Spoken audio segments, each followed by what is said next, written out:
مولانا روم رحمۃ اللہ علیہ نے سلطان محمود غزنوی اور ایاز کے 3 واقعات لکھے ہیں، بڑی عجیب کہانیاں لکھی ہیں۔ فرماتے ہیں کہ سلطان محمود ایک نیک بادشاہ تھا، اس کے پاس ایک دیہاتی نوجوان آ گیا، اس کا تعلق دیہات سے تھا، تعلیم بھی نہیں تھی، کچھ ایسی تربیت بھی نہیں تھی، مگر بادشاہ کے دربار میں آ کے جب خدمت پہ لگا تو اس نے اتنی اچھی خدمت کرنی شروع کی کہ تھوڑے دنوں میں بادشاہ کی آنکھوں میں بڑا درجہ پا گیا، بادشاہ نے اپنے مقرب بندوں میں شامل کر لیا۔ اب جو پہلے سے مقربین تھے نا وہ بہت جیلس ہوتے تھے، ہم بڑے خاندانوں والے اور بڑی عقل سمجھ والے، تعلیم والے، ہم بادشاہ کے مشیر تھے، یہ کل کا نوجوان پتہ نہیں کہاں سے آ گیا دیہات سے اٹھ کے کہ بادشاہ کی اس کے اوپر بڑی خاص نظر پڑتی ہے۔ چنانچہ انہوں نے پروگرام بنایا کہ ہم بادشاہ سے موقع ملنے پہ بات کریں گے۔ انہوں نے بات کی کہ بادشاہ سلامت، جو محبت کی نظر اس کی طرف اٹھتی ہے وہ ہمارے اوپر نہیں اٹھتی، حسب میں ہم اچھے، نسب میں ہم اچھے، مال میں ہم اچھے، عقل میں ہم اچھے، لیکن محبت کی نظر اس کو جو مل گئی وہ ہمیں نہیں مل رہی۔ تو بادشاہ نے کہا کہ اچھا میں کسی موقع پہ اس کا جواب دوں گا۔ اب بادشاہ نے کیا کیا کہ ایک پھل منگوایا جو بہت کڑوا تھا، کاشیں بنوائیں اور کاشیں ان سب لوگوں میں تقسیم کر دیں جو اعتراض کرنے والے تھے، اور ایاز بھی وہیں بیٹھا تھا، تو جس جس کو وہ کاش ملی اس نے منہ میں ڈالا تھو تھو۔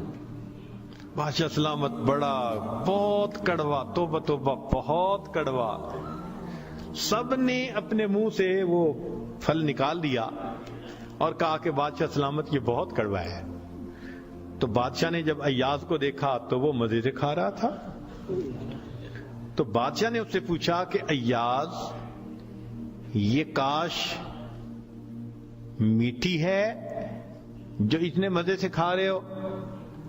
اس نے کہا بادشاہ سلامت ہے تو کڑوی، کھاتے کیوں جا رہے ہو؟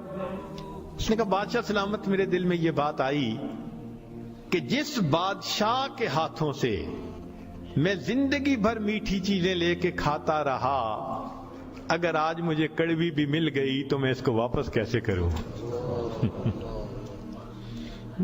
عمر بھر میٹھی چیزیں لے کے کھاتا رہا، آج کڑوی بھی مل گئی تو واپس کیسے کروں؟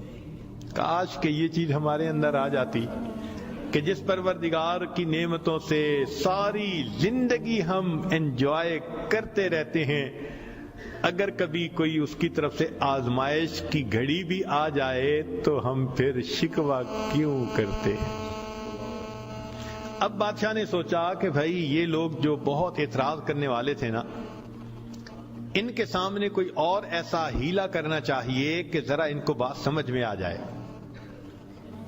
تو ایک دن بادشاہ آیا اور اس نے کہا کہ دیکھو بھائی آج میں تم سب کی عقل کا امتحان لوں گا، تمہارا آئی کیو لیول دیکھوں گا کیا ہے، اور میں دیکھتا ہوں کہ کون اس میں پاس ہوتا ہے۔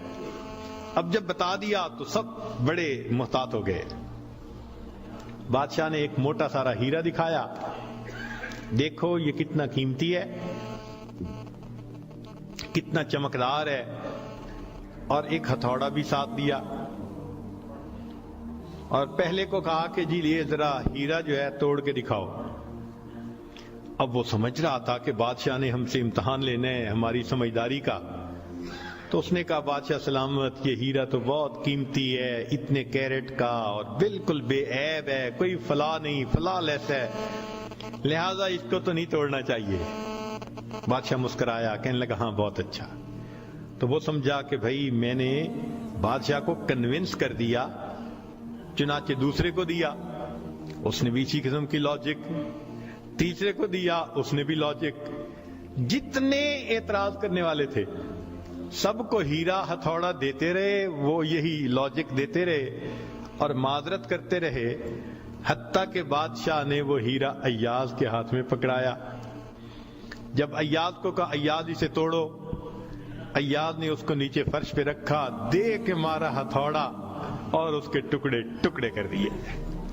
اب جب اتنے قیمتی ہیرے کے ٹکڑے ہو گئے تو وہ تو سارے خوش ہو گئے، آج اس کا گنوار پن کھلا، اس کی جہالت کھلی، بے وقوف، کیا پتا اس کو یہ کتنی قیمتی چیز تھی۔ تو وہ ایکسپیکٹ کرنے لگے کہ آج تو بادشاہ اس کو دھکا دے دے گا دربار سے۔ تو جب ہیرے کے ٹکڑے ہو گئے تو بادشاہ نے اس کی طرف دیکھ کے کہا، ایاز تو نے ہیرے کے ٹکڑے کر دیے، اتنے قیمتی ہیرے کے؟ تو ایاز نے آگے سے سمپل سا آنسر دیا کہ بادشاہ سلامت، آپ نے مجھے حکم دیا تھا ہیرے کو توڑ دو۔ اب میرے سامنے دو آپشن تھی، یا تو اتنے قیمتی ہیرے کو توڑ دیتا، یا پھر میں انکار کرتا تو آپ کے حکم کو توڑ دیتا۔ میری نظر میں آپ کا حکم ایسے سینکڑوں ہیروں سے زیادہ قیمتی تھا، لہذا اس کو کم قیمت سمجھتے ہوئے میں نے آپ کے حکم کو نہیں توڑا، میں نے ہیرے کو توڑ دیا۔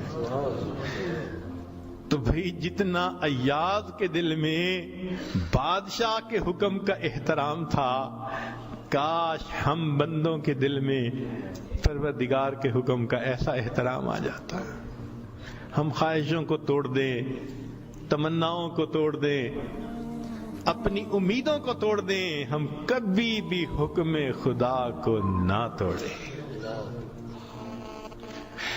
تیسرا واقعہ لکھا کہ ایک دن ایک معترض جو تھا وہ آیا اور اس نے کہا کہ بادشاہ سلامت، یہ جو آپ کا زیادہ ہے نا چہیتا ایاز، ہمیں لگتا ہے کہ یہ خزانے سے چیزیں چراتا ہے، ہمیں تو شک ہے۔ بادشاہ نے پوچھا کیسے ہے؟ اس نے کہا جی ایک جگہ کلوزٹ بنائی ہوئی ہے اس نے، اور یہ صبح و شام اس کلوزٹ کا دروازہ کھولتا ہے اور دیکھتا رہتا ہے اور تالا لگا کے چابی اپنے پاس رکھتا ہے، چابی کسی کے ہاتھ میں نہیں دیتا۔ تو بادشاہ سلامت، ہمیں تو پکا شک ہے کہ آپ کے خزانے سے اس نے قیمتی چیزیں چرا کے رکھی ہیں اور یہ صبح و شام دیکھتا ہے ان کو۔ بادشاہ نے اسی وقت ایاز کو بلوا لیا، لوگوں کے سامنے پوچھا، ایاز تمہاری کوئی کلوزٹ ہے ایسی؟ جی۔ تالا لگا کے رکھتے ہو؟ جی۔ صبح شام کھول کے دیکھتے بھی ہو؟ جی۔ لاؤ چابی اس کی۔ ایاز نے چابی نکال کے دے دی۔ بادشاہ نے ایک آدمی کو بھیجا کہ جاؤ اور کلوزٹ میں جو کچھ پڑا ہے سب اٹھا کے یہ کہ لے کے آؤ۔ اب جب وہ گیا تو ایاز تو مطمئن کھڑا رہا، مگر معترضین بڑے خوش ہوئے، آج پکڑا گیا، آج سمجھ لگے گی بادشاہ کو یہ کیسا بددیانت انسان۔ تھوڑی دیر گزری تو جو گیا تھا وہ تالا کھول کے کیا دیکھتا ہے کہ اس میں ایک پرانا سا لباس ہے اور ایک پرانا سا جوتا رکھا ہوا اور کچھ بھی نہیں۔ بڑا حیران ہوا، اس کو یہ صبح بھی دیکھتا ہے شام بھی دیکھتا ہے۔ وہ اس کو لے کے بادشاہ کے پاس آیا۔ بادشاہ سلامت، کلوزٹ میں یہ دو چیزیں تھیں۔ بادشاہ نے کہا ایاز بس یہی کچھ تھا؟ جی یہی تھا۔ ایاز یہ تو اتنی قیمتی نہیں کہ تم ان کو تالے میں رکھو اور صبح شام اس کو جا جا کے دیکھو۔ ایاز نے کہا کہ بادشاہ سلامت میرے لیے قیمتی ہے۔ پوچھا کیوں؟